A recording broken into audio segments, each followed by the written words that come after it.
नमस्कार। मेरा नाम चंद्र प्रकाश सतीजा है। चंद्र और आपके नेक्स्ट एपिसोड में आपका स्वागत है।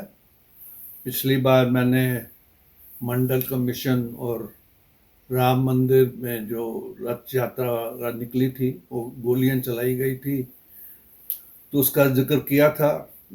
पीछे मैंने एक गलती से कह दिया था। चंद्रशेखर जो कि प्रधानमंत्री बने थे, वो 10 नवंबर 90 में प्रधानमंत्री बने थे। और उनका जैसे बताया था कि राजीव गांधी गवर्नमेंट उनको सपोर्ट करी थी, और उनके अपने जनता दल के कुछ कम एमपी थे। आज हम बात करने जा रहे हैं कि उसमें मैंने लास्ट में जिक्र भी किया था कि राजीव गांधी की बड़ी दर्दनाक तरीके से उनकी हत्या कर दी गई थी। ये असैसिनेशन बहुत ही ज़्यादा उनके, एक ह्यूमन बॉम्ब जिसका नाम धन्नू था, उसके कई नाम थे वैसे तो गायत्री भी कहते थे उसको, और कई नाम से पुकारी जाती थी। वो एलटीटी की स्क्वाड से थी, तो ये हमने जिक्र किया था।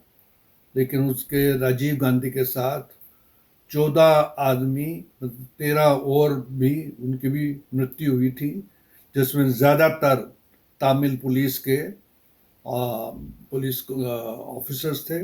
एक डीएसपी भी मारा गया था। तो ये बहुत दर्दनाक घटना थी। और इसकी जो कॉन्स्पिरेसी थ्योरीज है, इतनी ज़्यादा इसमें हैं कि ये इतने बड़ा नाटक या एक बहुत ही थ्रिलिंग क्राइम थ्रिलर है। इतने ज़्यादा इसमें पात्र है जो कि इन्वॉल्व है, कोई डायरेक्टली कोई इनडायरेक्टली। और काफ़ी एसेसरीज हैं, फैसिलिटेटर्स हैं। अब जब ये 21 मई 91 को डेथ हुई थी, और चंद्रशेखर तो उस टाइम 20 को भुवनेश्वर गए थे, सॉरी 21 को भुवनेश्वर गए थे, और 21 को वापस आ गए थे उनकी रात के टाइम पे। तो ये मतलब है कि दिल दहलाने वाली घटना थी। और इसके ऊपर बहुत सारी बुक्स लिखी गई हैं, कम से कम 8 से 10 बुक्स लिखी गई हैं, जिसका मैं अभी जिक्र करूँगा। एक्चुअली इस पे इतनी कॉन्स्पिरेसी थ्योरीज है, और सब में कुछ ना कुछ सच्चाई है। मतलब कि ये सिर्फ एलटीटी का ही काम नहीं था। एलटीटी ठीक है, फ्रंट में तो एलटीटी के ही वो थे बंदे, लेकिन इनके पीछे जो था वो बहुत बड़े बड़े लोग इन्वॉल्व थे। और जिनका मैं अभी जिक्र करूंगा। तो ये फुल्ली जो भी 2 कमीशन बैठाए गए थे। एक तो चंद्रशेखर ने 27 मई को ही जस्टिस वर्मा कमीशन बैठा दिया था। जस्टिस वर्मा सुप्रीम कोर्ट के जज थे, और उनकी अध्यक्षता में क्या सिक्योरिटी लैप्सेस हुए या क्या कारण है, लेकिन वो कॉन्स्पिरेसी का एंगल नहीं देख रहे थे। वो सिर्फ सिक्योरिटी लैप्सेस वगैरह देख रहे थे। तो बाद में जब 1 महीने बाद, मतलब चंद्रशेखर के जाने के बाद, नरसिम्हा राव जो प्राइम मिनिस्टर बने थे 21 जून 91 में, तो उन्होंने भी कुछ दिन बाद एक और कमीशन ऑफ इंक्वायरी के लिए सुप्रीम कोर्ट के चीफ जस्टिस को लिखा था। तो कहते हैं कि जब जस्टिस वर्मा थे, वो सिक्योरिटी लैप्सेस की तरफ ज़्यादा ध्यान था। तो कांग्रेस के लोग और सोनिया गांधी वो इस बात से खुश नहीं थे कि एक तो सिक्योरिटी की लैप्सेस तो है ही, लेकिन कॉन्स्पिरेसी एंगल को भी इसमें देखा जाए। तो इसलिए कॉन्स्पिरेसी के एंगल को देखने के लिए, उसका जो कमीशन का स्कोप बढ़ाने के लिए उनको कहा गया, सुप्रीम कोर्ट के जज को। तो बाद में उन्होंने, सुप्रीम कोर्ट ने अपना से तो नहीं दिया, तो एमसी जैन एक कमीशन बैठाया गया जो वेरियस एंगल्स ऑफ कॉन्स्पिरेसी, जो और थ्योरीज हैं कॉन्स्पिरेसीज की, उनकी तरफ उनका ध्यान खींचने के लिए वो कमीशन बैठाया गया। तो इसमें जो बुक्स जो लिखी गई हैं, इसमें जो राजीव गांधी एसेसिनेशन जो है, उस पे इतनी कोई 10-12 बुक्स है, लेकिन जो मैं जिस पे ज़्यादा बेस कर रहा हूँ वो है assassination of Rajiv Gandhi an inside job by Faraz Ahmad. वैसे तो एक ट्रायम्फ ऑफ ट्रुथ भी है, the investigation of Rajiv Gandhi assassination. ये एक नीना गोपाल है, उन्होंने किया था। फिर the true story of the hunt for Rajiv Gandhi assassins by Aniruddha Mitra. फिर एक जो इनके रॉ के और इंक्वायरी कमेटी के चीफ थे, उन्होंने भी इस पर बुक लिखी थी। और एक थी बुक सुब्रमण्यम स्वामी की, assassination Rajiv Gandhi, unanswered question and unasked queries। और एक सोनिया गांधी जी ने भी 94 में एक बुक लिखी थी इस पे। तो एक डॉक्टर DR वो इंक्वायरी कमेटी के इंचार्ज थे, मैं उनका भी जिक्र बाद में करूंगा। सो बहुत सारी बुक्स और डिफरेंट टाइप ऑफ की जो थ्योरीज थी उन पे बात हुई है इसमें। तो हम आगे बढ़ते हैं इसमें। जो जब राजीव गांधी तमिलनाडु में कैंपेनिंग के लिए गए थे, इलेक्शन, जैसे पहले मैंने जिक्र किया था पिछली बार में कि मिड टर्म इलेक्शंस अनाउंस हो चुके थे, क्योंकि चंद्रशेखर गवर्नमेंट को कांग्रेस ने अपना सपोर्ट विड्रॉ कर दिया था। उसका भी ये कारण था कि जब चंद्रशेखर गवर्नमेंट में चौटाला वगैरह जो हरियाणा के बाद में चीफ मिनिस्टर बने थे, वो उनके साथी थे और बहुत सारे थे। तो उनकी राजीव गांधी का जो रेजिडेंस था 10 जनपद पे, उस पे कुछ हरियाणा के पुलिस वाले वहाँ पर चाय पीते हुए नजर आते हैं और बातचीत करते हैं। तो कांग्रेसियों ने शिकायत की कि हरियाणा के पुलिस वाले हम पे राजीव गांधी घर पे नजर रख रहे हैं। तो जब ज़्यादा इंक्वायरी की गई तो पता चला कि वाकई वो चौटाला ने अपने आदमी लगाए हुए थे। तो शक चंद्रशेखर पे भी गया। तो अल्टीमेटली कांग्रेस ने सपोर्ट विड्रॉ कर लिया था और चंद्रशेखर एक से केयर टेकर प्राइम मिनिस्टर थे। तो ये मैंने जिक्र किया कि राजीव गांधी तमिलनाडु में कैंपेनिंग के लिए गए हुए थे। तो ऐसे तो तमिलनाडु में कांग्रेस का अन्ना DMK, जिसकी इंचार्ज सेक्रेटरी जो थी जयललिता थी, उनके साथ अलायंस था। और सिर्फ 3 सीटों पर कांग्रेस वहां पर वो करी थी, कंटेस्ट करी थी। एक तो जो पी चिदम्बरम है उनके लिए, एक मणिशंकर अय्यर के लिए, और तीसरा एक मार्था चंद्रशेखर लेडी थी जो कि श्री पेरुम्बदूर से कंटेस्ट करी थी। तो राजीव गांधी पहले आंध्रा गए हुए थे, आंध्र प्रदेश में विशाखापट्टनम वगैरह उन्होंने कुछ मीटिंग एड्रेस की थी। उनको नॉर्थ इंडिया में यूपी बिहार वगैरह में कोई बहुत बढ़िया रिस्पांस नहीं मिला था।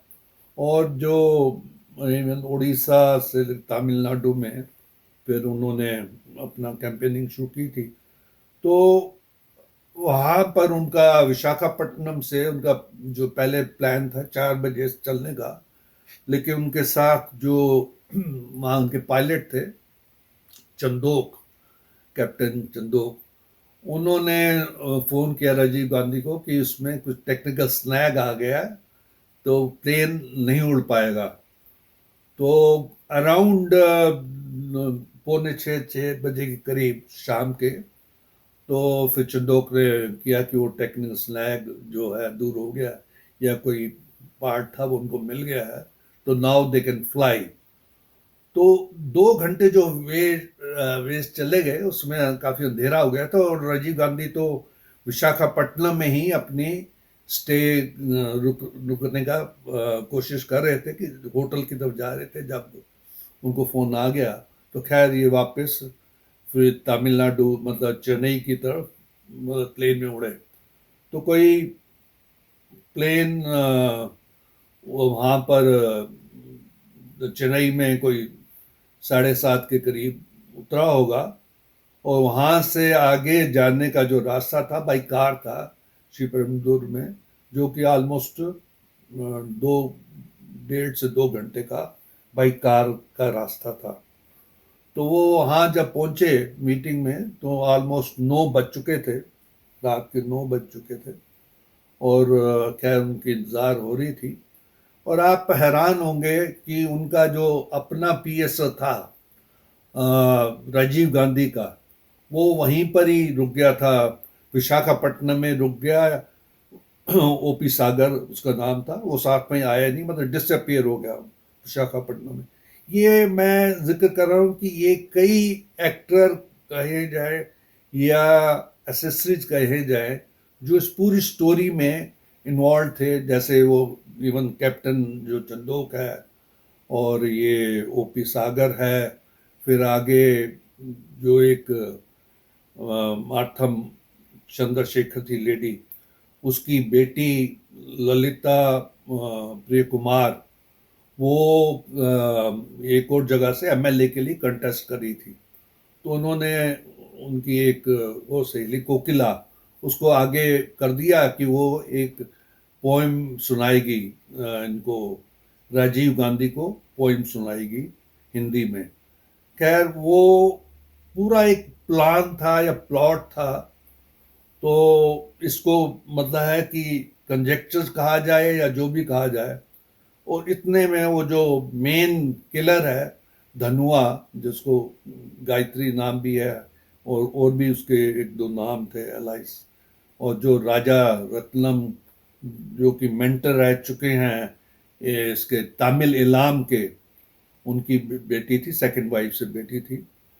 तो वो बीच में से गुस्सा आई, और वो जाके राजीव गांधी के पैर पड़ने लगी, जैसे बहना के पैर पड़ने, और वो उसने अपना जो डेटोनेटर था वो दबा दिया, और उड़ गए सारे के, राजीव गांधी के साथ 13 बंदे, और उनकी जान भी चली गई, और बड़ी बुरी तरह से।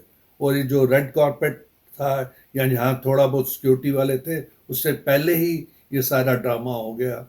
तो मतलब कि बहुत ही एक प्री प्लान था। इसके इतने एंगल्स हैं स्टोरी के। अब नॉर्मली जो भी इन्वेस्टिगेशन होती है, पुलिस उसमें ये देखती है, या जो भी जज भी ये देखता है कि इसकी डेथ से किसको फायदा होगा, उसके मर्डर के पीछे क्या कारण है, या कौन कौन बेनिफिशियरी होंगे।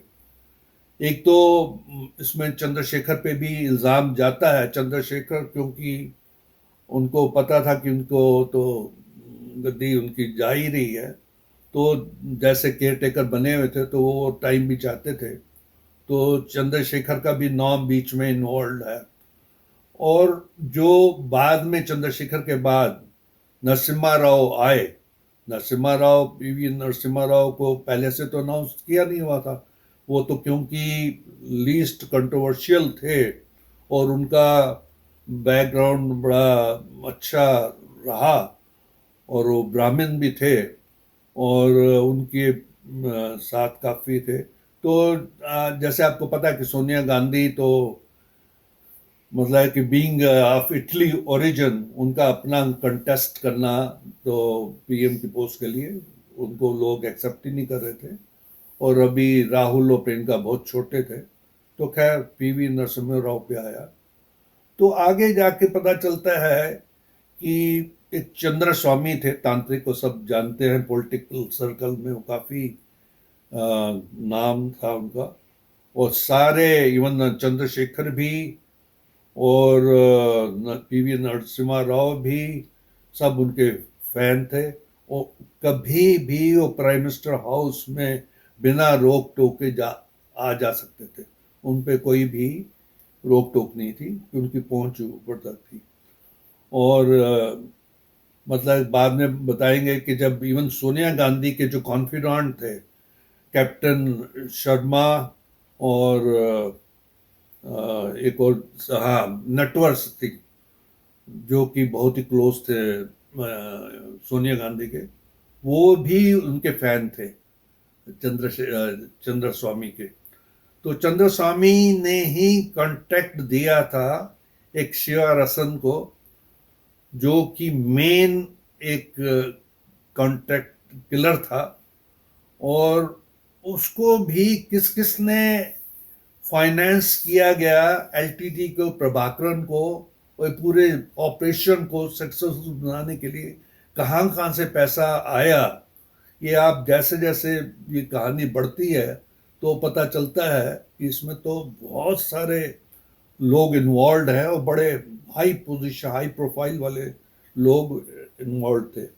तो नीडल ऑफ सस्पिशन जो है वो काफी लोगों पे जाती है। तो हम जब शिवरासन की बात करते हैं तो वो, उसका फादर भी एक काफी एक बड़ा गर्म, ऐसे जैसे मैंने तामिल इलाम की बात की, तो वो भी श्रीलंका में, नॉर्थ श्रीलंका में वो तमिल स्टेट बनाना चाहते थे। और वो एक टेररिस्ट टाइप का था शिवरसन। वो पहले जेल में भी रह चुका था, और काफी वन आई जैक भी कहते थे उसको, उसकी एक आंख खराब हो गई थी। तो वो एलटीटी ने, वो डबल क्रॉस था, वो डबल एजेंट था। इवन जो श्रीलंका की गवर्नमेंट के साथ भी था, और इधर से इनके साथ भी था, एलटीटी के साथ भी था, और भी एक आध जगह का एजेंट था। तो बहुत, वो काफ़ी स्ट्रॉन्ग था कंटेंडर। तो इसमें एक मैं आपको और मतलब है कि कहानी सुनाता हूँ। जो शेखर गुप्ता है, जो इंडिया टुडे में काफ़ी टाइम रह चुके हैं, और इंडियन एक्सप्रेस वगैरह में भी जिन्होंने काफ़ी काम किया हुआ है, वो बताते हैं कि जो जब पहले जयरत्ने थे, जिनके टाइम पे इसने काम किया था, राजीव गांधी ने इंडियन पीस कीपिंग फोर्सेस भेजी थी, उस टाइम पे मतलब है कि काफ़ी लोग नाराज थे इंडियन पीस कीपिंग फोर्स से। कहते हैं कि कुछ इन्होंने जुल्म भी किए थे इंडियन पीस कीपिंग फोर्स से। तो नहीं चाहते थे कि लोग, कि राजीव गांधी का चांस था कि दोबारा से प्राइम मिनिस्टर बन जाए मिड टर्म इलेक्शन में, और वो फिर आईकेपीएफ फोर्सेस को वापस ले आएंगे, और आएंगे तो फिर मतलब कि काफ़ी लोग मारे जाएंगे। तो शेखर गुप्ता ने अपने उसमें लिखा है कि जो, मतलब बाद में वो प्रिंट के यूट्यूब में वीडियो में अपने कहते हैं कि रत्नायक के प्रेम दासा, जो कि जयवर्धने के बाद प्रेसिडेंट बने थे, उनका राजीव गांधी की हत्या में शामिल होने का पूरे सबूत मिलते हैं। रत्नायक के प्रेमदासा कहते हैं कि 200 बिलियन रुपीस एलटीटी को दिलाए थे उन्होंने। और वो पहले 8th प्राइम मिनिस्टर भी रह चुके थे श्रीलंका के। और उनका जो है, कहते हैं कि आर्म्स एंड एम्यूनिशन वो भी सप्लाई करते थे एलटीटी को, आर्म्स एम्यूनिशन भी देते थे। और जहां तक भी र्यूमर है कि हमारी रॉ वो भी एलटीटी को कुछ हेल्प करती थी आर्म्स एम्यूनिशन में। तो कहते हैं कि वो, मतलब कि उन्होंने पूरा फाइनेंस किया इस ऑपरेशन को। जैसे मैंने एक बार पहले जिक्र किया था कि पोप भी चाहते थे कि राजीव गांधी की बजाय सोनिया गांधी बन जाए।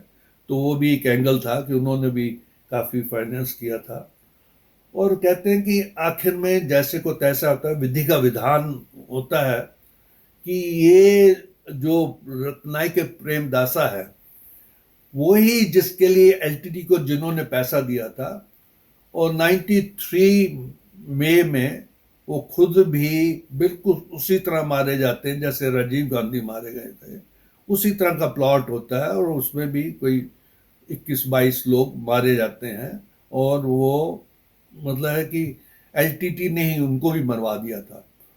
तो हम जो भी कर्म करते हैं उसका एक बड़ा स्ट्रॉन्ग रिएक्शन होता है हमारे कर्मों से, हम बच नहीं सकते।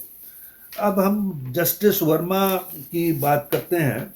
जस्टिस वर्मा की जो कि एक मतलब इसके कमीशन के जज थे, तो वो लिखते हैं कि जो ब्लेम इनको चंद्रशेखर गवर्नमेंट ने उनको अपॉइंट किया था, तो उनकी पूरी कोशिश थी कि एब्जॉल्व करने के लिए चंद्रशेखर गवर्नमेंट और जो होम मिनिस्टर था उस टाइम पे उनको भी, क्योंकि प्राइम मिनिस्टर राजीव गांधी जो कि काफ़ी हाई रिस्क लिस्ट में थे, काफ़ी ग्रुप टेररिस्ट ग्रुप उनके पीछे पड़े थे जान के, वो भी मैं जिक्र करूंगा।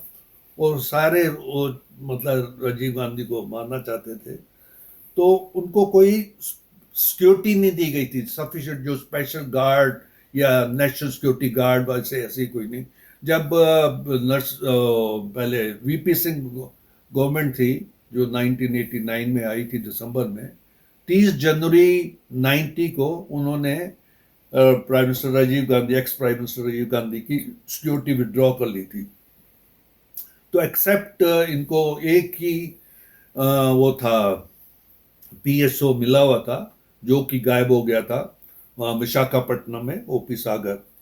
तो कहा जाता है कि जो इस बात की चर्चा तो कई बार हुई मिनिस्ट्री ऑफ होम अफेयर, और जो डायरेक्टर थे आईबी के